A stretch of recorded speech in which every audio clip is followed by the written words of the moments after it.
DA নিয়ে আবারও খুব গুরুত্বপূর্ণ আপডেট।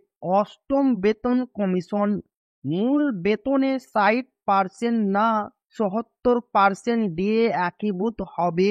কেন্দ্রীয় সরকারি কর্মচারীদের জন্য অষ্টম বেতন কমিশন ২০২৬ সালের জানুয়ারি মাস থেকে কার্যকর হওয়ার কথা, কিন্তু কমিশনের সুপারিশ আসতে পারে ২০২৭ সালের জুন মাসের মধ্যে।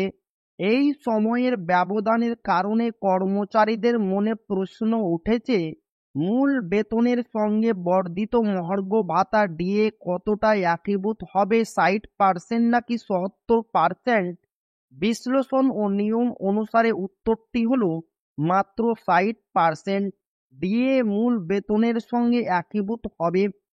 তো এই ছিল ডিএ নিয়ে খুব গুরুত্বপূর্ণ আপডেট যা আপনাদের মাঝে শেয়ার করলাম। তো ভিডিওটি ভালো লাগলে অবশ্যই আপনার বন্ধুদের শেয়ার করবেন যাতে তাদের উপকার হয়। আর আপনি যদি এখনো আমাদের চ্যানেলকে সাবস্ক্রাইব না করে থাকেন তো অবশ্যই চ্যানেলকে সাবস্ক্রাইব করবেন এবং আমাদের পাশে থাকবেন। তো আবারও দেখা হবে ডিএ রিলেটেড খুব গুরুত্বপূর্ণ ভিডিওতে।